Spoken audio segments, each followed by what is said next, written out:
ये है paper class 10 वालों के लिए। भाई अगर आप भी जा रहे हो बोर्ड एग्जाम का पेपर देने अब की साल 2024 में फरवरी में, तो देखो बहुत ही मस्त वीडियो लेकर आया हूं। ये जो आपको पेपर दिख रहा है ना, ये पेपर मॉडल पेपर है।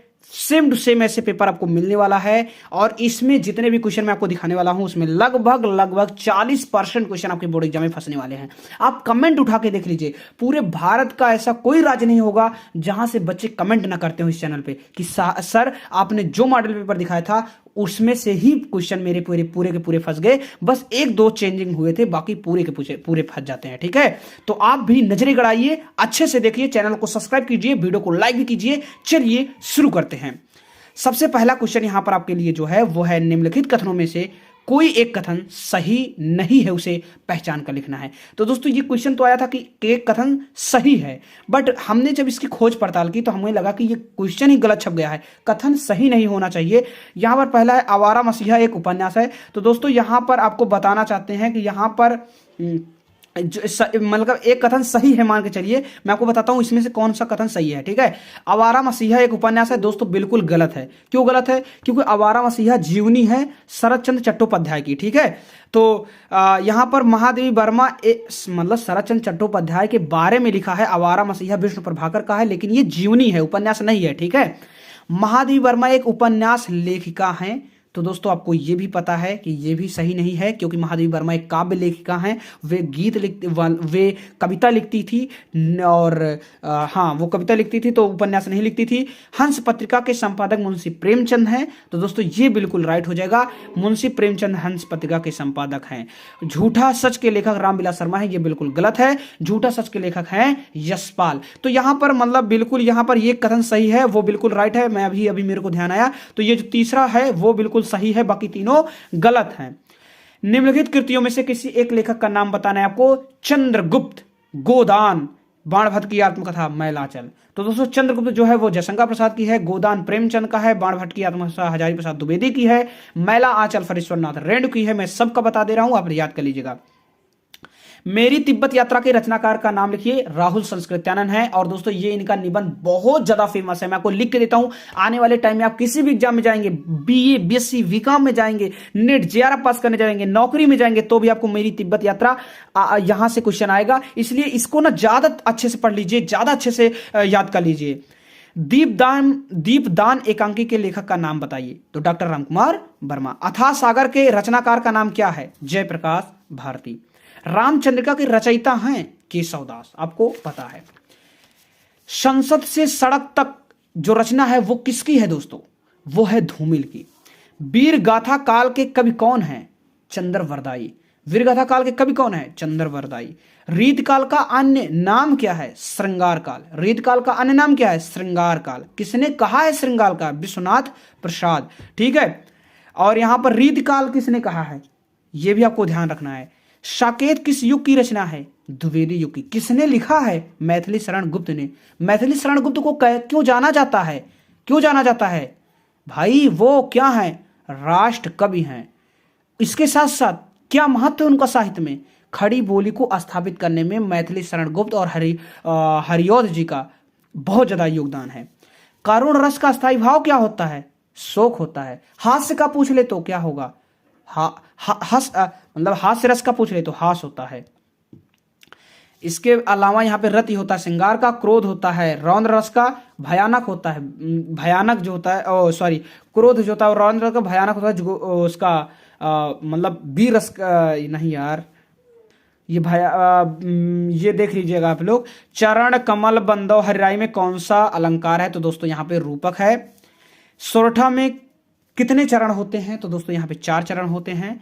सुदर्शन शब्द में उपसर्ग क्या है? तो सु है। वेद पुराण में समास है, क्या है? द्विगु है, बहुब्रीहि है कि द्वंद्व है? क्या है? तो द्वंद्व है। सूरज का तत्सम रूप है, तो सूरज का तत्सम रूप क्या है? सूर्य है। सूरज का तत्सम रूप क्या है? सूर्य है। युष्मद का सप्तमी एक वचन रूप है त्वयि। युष्मद का सप्तमी एक वचन का रूप क्या है? त्वयि है। जिसके विषय में कुछ कहा जाता है उसे कहते हैं उद्देश्य। जिसके विषय में कुछ कहा जाता है उसे क्या कहते हैं? उद्देश्य कहते हैं। मैंने पुस्तक पढ़ी इस वाक्य में वाच्य का कौन सा भेद है? तो दोस्तों मैंने पुस्तक पढ़ी, तो इसमें यहाँ पर कर्ता जो है वह पुस्तक पढ़ रहा है, यानी कर्ता की प्रधानता है, और कर्ता की प्रधानता होने पे कर्तृवाच्य हो जाएगा। भाव की प्रधानता होने पे भाववाच्य, और कर्म की प्रधान होने पर कर्मवाच्य। ठीक है। संज्ञा अथवा सर्वनाम की विशेषता बताने वाले शब्द को क्या कहते हैं? तो दोस्तों विशेषण कहते हैं। अब यहाँ पे वर्णनात्मक प्रश्न है, यहाँ पर कहते हैं निम्नलिखित गद्यांश पर आधारित प्रश्नों के आपको उत्तर देना है। हे भगवान, तब के लिए विपद के लिए इतना आयोन, परमपिता की इच्छा के विरुद्ध इतना सहाय, पिताजी क्या भीख ना मिलेगी? क्या कोई हिंदू भूपृष्ठ पर ना बचा रह जाएगा जो ब्राह्मण को 2 मुट्ठी अन्न दे सके? यह असंभव है। फेर दीजिए पिताजी, मैं कांप रही हूं, इसकी चमक आंखों को अंधा बना रही है। तो दोस्तों आपको क्या करना है, इसका गद्यांश का संदर्भ सहित व्याख्या करना है, संदर्भ बताना है। तो दोस्तों देख सकते हैं ये वाला जो है, यही जो पैराग्राफ है वो यहाँ पर आया है, देख सकते हो 2013 में आया है, 5 में भी आया है, इस बार भी आ सकता है। तो इसका जो जो यहाँ पर पूछा है मैं आपको दिखाता हूँ। तो दोस्तों यहाँ पर कहा गया है कि रेखांकित अंश की व्याख्या करना है और गद्यांश का संदर्भ सहित लिखना है। और यहाँ पर एक है, यहाँ पर है क्वेश्चन इसी से रिलेटेड, अपने पिता का कौन सा कृत्य ममता को परम पिता की इच्छा के विरुद्ध लगा? तो दोस्तों मैं यहाँ पर सबका आंसर यहाँ पर आपको दिखा देता हूँ। सबसे पहले तो आपको दिखा देता हूँ कि प्रस्तुत गद्यांश हमारी पाठ्य पुस्तक के गद्य खंड में संकलित ममता नामक पाठ से लिया गया है। इसके लेखक जयशंकर प्रसाद है। तो ममता नामक जो पाठ है इससे लिया गया है। ठीक है। रेखांकित अंश की व्याख्या मैं आपको दिखा देता हूं। तो यहां पर दोस्तों रेखांकित अंश की आप व्याख्या देख लीजिए, यहां पर पूरा दिखाई दे रहा है, आप इसका स्क्रीनशॉट ले लीजिए। मैं धीरे धीरे यहां पर ऊपर बढ़ाता हूं। जहां रेखांकित है ये पूरा आपको लिखना है, धीरे धीरे देख लीजिए पूरा। यहां पर आपको देख सकते हो पूरा हो गया। रेखांकित अंश की व्याख्या लिख लीजिए एक जगह पे। ठीक है। इसके बाद यहां पर दोस्तों जो एक क्वेश्चन है कि पिताजी का ऐसा कौन सा कार्य था जो ममता को उसके विरुद्ध लगा? तो दोस्तों इसका यहां पर सही आंसर हो जाएगा, आप देख सकते हो कि चूड़ामणि ने ममता के लिए रिश्वत के रूप में शेरशाह से 10 थाल सोना प्राप्त किया। अपने पिता का यही कार्य ममता को परम पिता की इच्छा के विरुद्ध लगा, क्योंकि ममता का यह विश्वास था कि जो कुछ भी सृष्टि में घटित होता है वह ईश्वर की इच्छा से होता है। वह विधवा हुई तो उसमें भी ईश्वर की इच्छा थी। यदि ईश्वर की इच्छा उसे दयनीय बनाकर रखने की है तो उसके पिता का कोई भी प्रयत्न ऐसा होने से नहीं रोक सकता है। यदि वह ऐसा करते हैं तो निश्चित ही वह ईश्वर की इच्छा के विरुद्ध है। ठीक है। आगे बढ़ते हैं। इसके बाद है मानव मन सदा से ही, अथवा का क्या है, मानव मन सदा से ही अज्ञात के रहस्यों को खोलने और जानने समझने को उत्सुक रहा है। जहां तक वह नहीं पहुंच सका था वहां वह कल्पना के पंखों पर उड़कर पहुंचा। उसकी अनपढ़ और अविश्वसनीय कथाएं उसे सत्य के निकट पहुंचने में प्रेरणा शक्ति का काम करती हैं। तो दोस्तों इसका गद्यांश का संदर्भ सहित व्याख्या करना है, आइए दिखाते हैं। तो यहां पर दोस्तों ऊपर आप देख पा रहे हैं गद्यांश 3 को, यहां पर जो आपके पेपर में आया है देख सकते हो सेम टू सेम वही है। मानव मन सदा से ही अज्ञात के रहस्यों को खोलने और समझ जानने के लिए उत्सुक रहा है। ये पूरा का पूरा यहाँ पे पैराग्राफ आया है। अब यहाँ पर सबसे पहला है कि गद्यांश का आपको लिखना है कि ये गद्यांश कहाँ से आया है। ठीक है। तो सबसे पहले तो यहाँ पर जो रेखांकित अंश की व्याख्या है वो आप लोग यहाँ पर देख लीजिए। मैं आपको अभी उसका जो वो है संदर्भ है वो अभी दिखा देता हूँ। सबसे पहले आप यहाँ पर इसका स्क्रीनशॉट ले लीजिए व्याख्या करने का, इसको रट डालिए पूरा व्याख्या। ठीक है। तो इतना तक व्याख्या है। अब मैं आपको यहाँ पर देख लेते हैं जो प्रश्न है वो दिखा देता हूँ। ठीक है। तो यहां पर सबसे पहले यहां पर आपको क्या करना है, यहां पर संदर्भ लिखना है। तो लिखना है प्रस्तुत गद्यांश हमारी पाठ्य पुस्तक के गद्य खंड में संकलित पानी में चंदा और चांद पर आदमी नामक पाठ से लिया गया है। इसके लेखक जयप्रकाश भारती हैं। ठीक है। क्या है, जयप्रकाश भारती हैं। और अथाह सागर के रचनाकार का नाम भी मैंने आपको अभी दिखाया था, क्या है वो भी, क्या है वो भी जयप्रकाश भारती का है। ठीक है। अगला क्वेश्चन यहां पर जो है वो है मनुष्य को सत्य के निकट पहुंचाने में कौन सी शक्ति काम कर रही है? तो दोस्तों यहां पर देख सकते हैं उसकी अनपढ़ और अविश्वसनीय कथाएं उसे सत्य के पहुंचाने में प्रेरणा शक्ति का काम कर रही है, यानी उसकी अनपढ़ और अविश्वसनीय कथाओं का जो शक्ति है वो। ठीक है। आगे बढ़ते हैं। यहां पर दूसरा है दिए गए पद्यांश पर आधारित प्रश्नों का उत्तर देना है। उद्धव मोहि ब्रज बिसरत नाही, वृंदावन गोकुल बन उपवन सघन कुंज की छाही, माखन रोटी ब्रह्म सजायो अतिहित साध खवावत, गोपी ग्वाल बाल संखेलत सब दिन हसद सिरात, सूरदास धनी धनी ब्रजवासी जिनको हित जसुतात। तो दोस्तों यहाँ पर आपको प्रस्तुत पद्यांश का संदर्भ लिखना है, रेखांकित अंश की व्याख्या करना है, श्री कृष्ण को ब्रज की कौन कौन सी बातें विस्मृत नहीं होती हैं ये बताना है। तो आइए आपको दिखाता हूं। तो ये देख सकते हैं ये वही पद्यांश है, उद्धव मोहि ब्रज बिसरत नाही। ये कई बार क्वेश्चन आया है, देखो 10/11/2013 में आया है और इस बार मैं आपको लिख के देता हूं 2024 में आ जाएगा। और यहाँ पर आपको इसकी व्याख्या पहले मैं आपको दिखा देता हूं, इसकी जो व्याख्या है वो यहाँ पर आप लोग देख लीजिए, स्क्रीनशॉट ले लीजिए और अच्छे से रट डालिएगा। यहाँ पर आपको जो संदर्भ लिखा जाएगा वो कैसे लिखा जाएगा वो भी मैं आपको यहाँ पर संदर्भ बता देता हूँ। संदर्भ आपको लिखना है, ऐसे संदर्भ लिखा जाएगा। देखिए प्रस्तुत पद्य हमारी पाठ्य पुस्तक के काव्यखंड के पद शीर्षक से उद्घृष्ट है, या सूरदास द्वारा रचित सूरसागर महाकाव्य से लिया गया है। और यहाँ पर इसकी जो व्याख्या हो जाएगी वो यहाँ पर आपको देखने को मिल जा रही है, ये व्याख्या आप लोग कर दीजिएगा, ठीक है। और उसके बाद यहाँ पर जो जितनी भी चीजों का यहाँ पर बात यहाँ पर आ रहा है कि सघन घनी घनी छांव जो है, उपवन जो है, ठीक है, गोकुल वृंदावन और गोकुल के जो वन है, उपवन है, घनी कुंजों की छांव है, वो सब इनसे नहीं भूली बिसरी जा रही है। ये तीसरे क्वेश्चन का आंसर भी यहाँ पर हो जाएगा। आगे बढ़ते हैं तो अगला क्वेश्चन है यहाँ पर है दोस्तों, अथवा करके यहाँ पर दिया गया है, अतुलनीय जिनके प्राण का साक्षी है, प्रत्यक्ष दिवाकर घूम घूम कर देख चुका है, जिनके निर्मल कीर्ति निशाचर देख चुके हैं, जिनका वैभव ये नभ के अनंतार आगणित बार सुन चुका है, नभ जिनका विजय घोष रण गर्जन। तो दोस्तों यहाँ पर आपको वीर रस की कविता ये आपको दिखाई दे रही होगी। तो आइए इसके संदर्भ का देखते हैं, पद्यांश ये कहां से लिया गया है, रेखांकित अंश की व्याख्या क्या होगी, उपयुक्त पद्यांश में किसकी महिमा का वर्णन किया गया है, ये आइए दिखाता हूं आपको। आप तो दोस्तों ये है पद्यांश जो अभी आपको आया है आपके पेपर में, ये स्वदेश प्रेम नामक पाठ से लिया गया है, राम नरेश त्रिपाठी इसके लेखक हैं।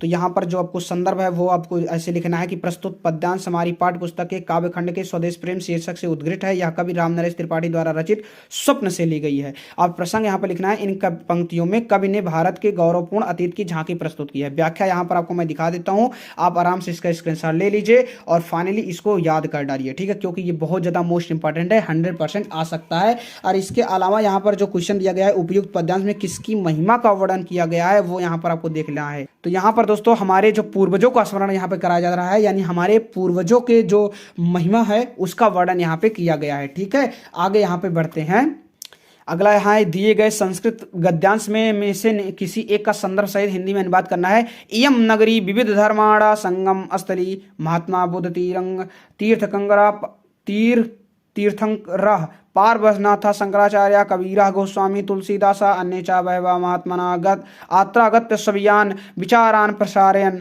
न केवलम दर्शने साहित्ये धर्मे अपि कला क्षेत्र में असि इयं नगरी विविधानां कलानां शिल्पानांच कृते लोकेषु विश्रातः अत्रत्र कौशेय साटिका देशे देशे सर्वत स्पृहन्ते। अथवा करके यहाँ पर है, नागरिका बहुकालम यावत अचिंतयत परम प्रहेलिकाया उत्तरम दातु समर्था न अभवत् अतः ग्रामीणम अवदत् अहम अस्याः प्रहेलिकायाः उत्तरम न जानाति इदं श्रुत्वा ग्रामीणा अकथयत् यदि भवान् उत्तरम न जानाति तर्हि ददातु 10 रूपकाणि। अतः म्लान मुखेन नागरिकेण समयानुसारम 10 रूपकाणि दत्तानि। तो इनमें दो में से किसी एक का करना है, मैं दोनों का आपको दिखा देता हूँ। तो यहाँ पर आप देख सकते हैं यही वाला पैराग्राफ है जो आया है, कितना ज़्यादा मोस्ट इंपॉर्टेंट है आप देख सकते हैं। संदर्भ में आपको पढ़ देता हूँ, प्रस्तुत गद्यांश हमारी पाठ्य पुस्तक के संस्कृत खंड के में संकलित प्रबुद्धो ग्रामीणा नामक पाठ से लिया गया है। इस गद्यांश में ग्रामीण व्यक्ति की चतुरता का वर्णन बड़े ही रोचक व मनोरंजक ढंग से प्रस्तुत किया गया है। अब व्याख्या यहाँ पर आप देख लीजिए, मैं आपको दिखा देता हूँ व्याख्या। यहाँ पर इसका अनुवाद जो है वो हो जाएगा शहरी व्यक्ति बहुत देर तक सोचता रहा लेकिन पहेली का उत्तर देने में असमर्थ रहा। अत उस ग्रामीण से उसने कहा, मैं इस पहेली का उत्तर नहीं जानता हूं। यह सुनकर ग्रामीण ने कहा, यदि आप उत्तर नहीं जानते हैं तो 10 रुपए दे। अतः उस उदास मुख वाले शहरी व्यक्ति ने शर्त के अनुसार 10 रुपए दे दिए। तो यहां पर इसका ये हो जाएगा। आगे यहां पर एक जो दूसरा वाला है, नागरिका बहुकालम यावत, दिखाता हूं। यहाँ पर आप ये वाला देख लीजिए, ये वाला आया है, यम नगरी विविध धर्माणाम संगम महात्मा बुद्ध तीर्थंकरा पार्वनाथ, ये पूरा यहाँ पर दिया गया है। यहाँ पर पूरा यहाँ तक है, ठीक है, यहाँ तक नहीं है, मतलब जो अभी पेपर में आया है वो सर्वत्र स्पृहन्ते का तक आया है, ठीक है। तो यहाँ पर सर्वत्र स्पृहन्ते जो है वो यहाँ पर आप देख सकते हैं कहाँ पे है, यहाँ तक सर्वत स्पृहन्ते यहाँ तक है। तो यहाँ तक इसका यहाँ पर अनुवाद मैं आपको दिखा देता हूँ। अनुवाद यहाँ पर जो यहाँ पर आपको संदर्भ तो पहले जैसे लिखे थे वैसे लिखना है। प्रस्तुत गद्यांश में वाराणसी के विश्व प्रसिद्ध के कारण पर प्रकाश डाला गया है। तो यहाँ पर दोस्तों ये वाराणसी नामक पाठ से लिया गया है, ये बता देता हूँ। अनुवाद यहाँ पर आपको दिखा देता हूँ, इसकी स्क्रीनशॉट ले लीजिए, आपको अनुवाद भी यहाँ पर मैंने दिखा दिया, ठीक है। आगे बढ़ते हैं। यहाँ पर अगला क्वेश्चन है, दिए गए संस्कृत पद्यांश में किसी एक का संदर्भ सहित व्याख्या करना है। सर्वे भवन्तु सुखिनः सर्वे सन्तु निरामया सर्वे भद्राणि पश्यन्तु मा कश्चित् दुःख भोग भवेत्। इसका मैं आपको दिखा दूंगा। अथवा करके है, अपदो दूरग्रामी चा साक्षरोना चा पंडिता अमुखा स्फुट वक्ता चा योजनादि सह पंडिता। कहते हैं अपदो दूरगामी बहुत दूर जाता है, चा साक्षरोना चा पंडिता बिना पैरों का है लेकिन दूर तक जाता है, लेकिन वह पंडित नहीं है। अक्षर से युक्त है लेकिन वह पंडित नहीं है। अमुखा स्फुट वक्ता, वह अमुख है यानी बिना मुख का है लेकिन बहुत ज्यादा बोलता है। चायो जनादिशा पंडिता, जो इसे जानता है वह पंडित, अर्थात पत्र के बारे में बोला जा रहा है। सर्वे भवन्तु सुखिनः सर्वे सन्तु निरामयाः, सभी सुखी हों, सभी निरोगी हों, सर्वे भद्राणि पश्यन्तु मा कश्चित् दुःख भोग भवेत्, सभी लोग कल्याण को प्राप्त करें। ठीक है, आगे मैं आपको पूरी अच्छे से व्याख्या मैं आपको दिखा देता हूँ। ठीक है, आगे है स्वपठित खंडकाव्य का कथानक संक्षेप में लिखना है। ठीक है, जो भी आपको हमारे यहाँ हार की जीत चलती है प्रतापगढ़ में, आपके यहाँ जो भी चलती है वो लिख देना है। इसके अलावा दिए गए लेखक में से किसी एक का जीवन परिचय आपको देना है। दिए गए कवि में से किसी एक का जीवन परिचय देना है। मैं आपको जीवन परिचय भी दिखा देता हूं। तो दोस्तों यहाँ पे सूरदास का मैं आपको परिचय दिखा देता हूं, जीवन परिचय आप यहाँ पर देख सकते हैं। इसका पहले आप लोग स्क्रीनशॉट ले लीजिए अच्छे से। ठीक है, पूरा वेरी वेरी मोस्ट इंपॉर्टेंट आप देख सकते हो। 5, 6, 7, 8, 9, 10, 11, 12, 13, 14, 15, 16, 17 लगातार आए हैं, मतलब छूटे ही नहीं भाई, लगातार। ठीक है, यहाँ नीचे तक है पूरा, इतना तक। तो आपको जल्दी से जल्दी स्क्रीनशॉट ले लो। दूसरे कवि का दिखाता हूँ। अगले जो कवि है वो हमारे हैं गोस्वामी तुलसीदास जी, और दो गोस्वामी तुलसीदास के जी के भी यहाँ पर आप लोग की स्क्रीनशॉट ले लीजिए, जल्दी से ले लीजिए। तुलसीदास जी का भी जल्दी से ले लीजिए, यहाँ पर देख लीजिए, पूरा दिखा देता हूँ नीचे तक, और इसका भी आपको जल्दी से जल्दी ले लीजिए। ठीक है, लाज ना ये आपको दौड़ो आया हूँ साथ, ये उनकी पत्नी जी कही थी, यहाँ पर इतना दूर तक है, ये भी आप लोग पूरा याद कर लीजिए। ठीक है, इसके बाद यहाँ पर मैं आपको दिखाता हूँ क्या है। कहता है अपनी पाठ्य पुस्तक में से कंठस्थ किया हुआ कोई एक श्लोक लिखिए जो इस प्रश्न पत्र में आया हो, ये आपको लिखना है। छात्रवृत्ति के लिए अपने प्रधानाचार्य को एक पत्र लिखना है। दोस्तों पत्र कैसे लिखा जाएगा वो भी दिखा देता हूँ। इसके अलावा यहाँ पर आपको क्या करना है, निम्नलिखित प्रश्नों में से किन्हीं दो के उत्तर देना है। कुत्र मरणम मंगलम भवति, कहाँ मरना मंगल होता है। भारतीय संस्कृति कीदृशी अस्ति, भारतीय संस्कृति कैसी है। पूर्व राजा एक भारत वीरा आसीत, पूर्वराज एक भारत वीर थे। ज्ञानम कुत्र संभवति, ज्ञान कहाँ संभव है। इनमें से किसी दो प्रश्नों का आपको उत्तर देना है। विद्यार्थी में से किसी एक विषय पर, निम्नलिखित में से किसी एक विषय पर निबंध लिखना है। विद्यार्थी और अनुशासन, बेरोजगारी एवं अवसाद, भ्रष्टाचार की समस्या, राष्ट्रीय सुरक्षा की एकता। तो दोस्तों ये सब आप अपने मन से कर लीजिएगा, बहुत अच्छे से आपको पता है, आराम से कर लेंगे, मुझे पूरा विश्वास है, आपने पढ़ा भी है और टाइम भी बहुत ज्यादा हो रहा है। उम्मीद है आपको वीडियो पसंद आई होगी।